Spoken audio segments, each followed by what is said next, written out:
I did my artist research on Jean Hans Arp. His early years. Arp was born in 1886 in Strasbourg, Germany, to a French mother and German father. Throughout his teenage years, Arp studied poetry and had his first work published at the age of 18, which I find super fascinating that he was already getting poetry that he created published at such a young age. And I feel that that was a large part of his driving motivation to creating more art in different mediums in the future, which we'll explain later on. Arp would continue to explore different mediums of art, including painting and sculpture. Motivation. Growing up through the First World War, Arp would grow disdain for nationalism and patriotism. This would lead to a mental divide or border crossing that would lead Arp to insist on working in a variety of different artistic mediums. Arp had a fascination with randomness and eliminating the human element in his work, letting nature take its course. This would result in many of his personal artistic beliefs going forward. Nature versus humanity. Arp had a disdain for unnatural artwork, and artwork that was just of man and not of nature. He was fascinated with how the natural world could interact with art and explored that idea further. For one primary example, Arp would drop paper scraps down onto a canvas. He would then adhere them to the canvas in the place that and position they landed.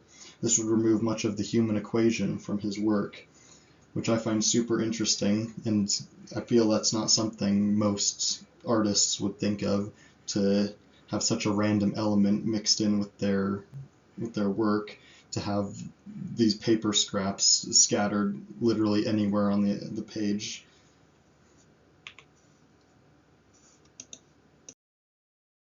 Foundation of Dadaism.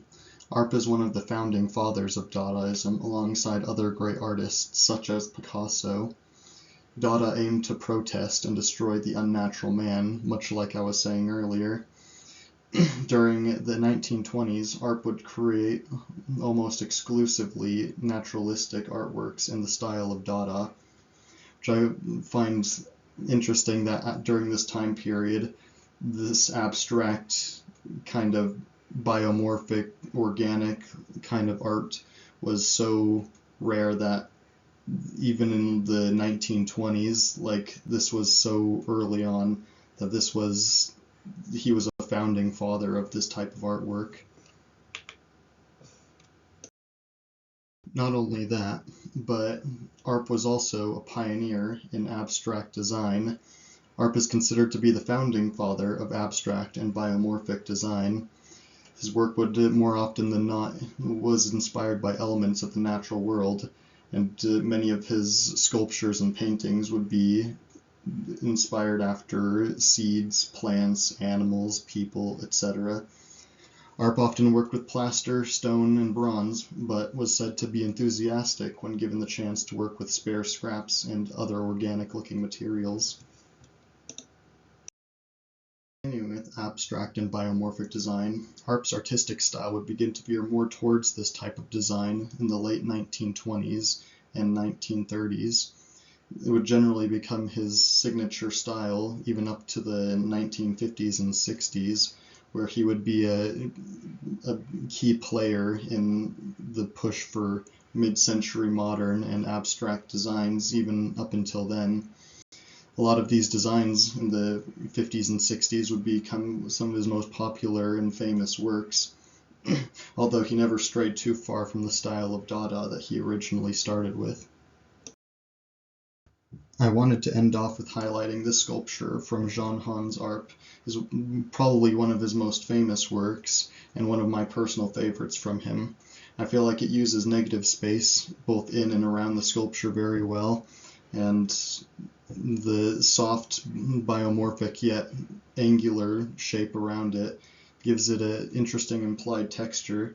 Like, it could be like made of marshmallow or something very soft, even though I imagine it's just carved from some kind of rough stone.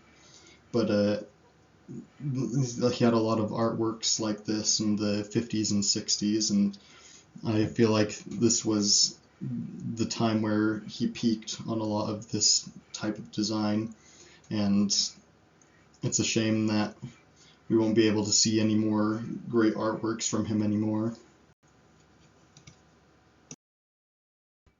And this is my works cited.